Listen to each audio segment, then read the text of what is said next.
ចាសូមគោរពជំរាបសួរថ្ងៃនេះខ្ញុំរស្មីនាំមកជូនមុខម្ហូបមួយមុខទៀតហើយគឺមុខម្ហូបដាច់បាយហើយមុខម្ហូបនេះគឺមុខម្ហូបក្រោយចូលឆ្នាំ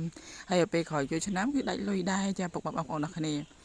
ចាតែចង់និយាយលេងទេមុខម្ហូបនេះគឺមុខម្ហូបដាច់បាយគឺមុខម្ហូបដែលឆ្ងាញ់ពីចំណាយលុយអស់តិចទេតែពងទា4-5គ្រាប់មកហើយក៏ខ្ទឹមទៅមានរ៉ូឌីមានអីខ្លះទៅគឺយើងចំហុយនៅលើបាយតែម្ដងហើយវាចំណេញពេលឆ្ងាញ់ឈ្ងុយខណ្ឌពុកម៉ែបងប្អូនដល់មករូបនេះគឺដឹងឆ្ងាញ់ហើយចាសម្រាប់មុខម្ហូបមួយនេះគឺខ្ញុំប្រើពងទាខ្ញុំគោះពងទាដាក់បែបហ្នឹងទៅពងទារបស់ខ្ញុំរៀងអត់សូវល្អប្រហែលទេប៉ុន្តែពុកម៉ែបងប្អូនទាំងអស់គ្នាមានពងទាល្អគឺកាន់តែល្អប្រសើរចាខ្ញុំប្រើពងទាតែ4គ្រាប់ទេហើយពងទានេះគឺពងទាស្រែទេតែគ្រាន់តែថាខ្ញុំទិញមករៀងទុកយូរបន្តិចហើយចាទិញតាំងពីមុនចូលឆ្នាំឥឡូវក្រោយចូលឆ្នាំហើយចាចឹង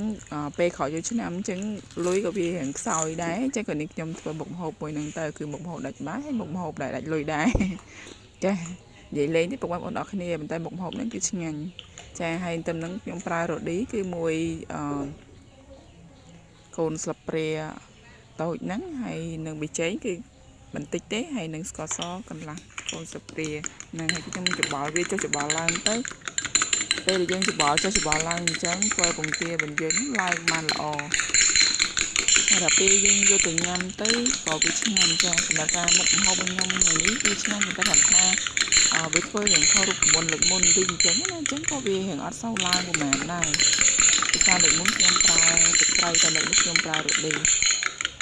ហើយប៊ីចេងនិងស្ករសទេហើយដាក់ចំហុយលើបាយទៅជាការស្រេចទៅសិនជាបងប្អូនអរគ្នាកោបានច្រើនពេលណាគឺល្អពេលហ្នឹងចឹងអីវាឡើងពេលដែលឡើងគឺធ្វើឲ្យយើងតាក់ទាញដែរយើងចង់ញ៉ាំមួយទៀតណាហើយសម្រាប់ពងទានេះគឺខ្ញុំដាក់3គ្រាប់ដំបូងហ្នឹងច្បល់ជាមួយនឹងគ្រឿងនៃខ្ញុំបង្ហាញណាចាហើយខ្ញុំទុកមួយគ្រាប់ទៀតខ្ញុំដាក់យកពោទៅពីខាងលើផងដែរ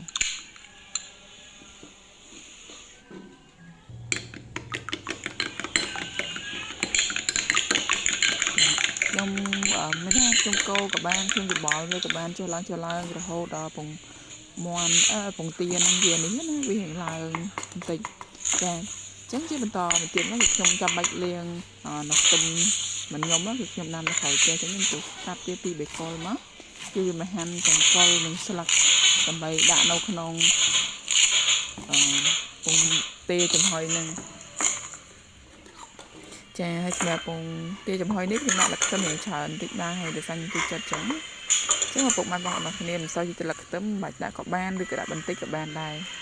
ចាហើយសម្រាប់ការដាក់លក្ខខ្ទឹមនេះគឺវាជួយទីមួយវាមានពណ៌បៃតងខ្ចីហើយវាកាត់ស្អាតចឹងធ្វើឲ្យពងទាចំហុយរបស់យើងនេះកាន់តែឆ្ងាញ់ពិសា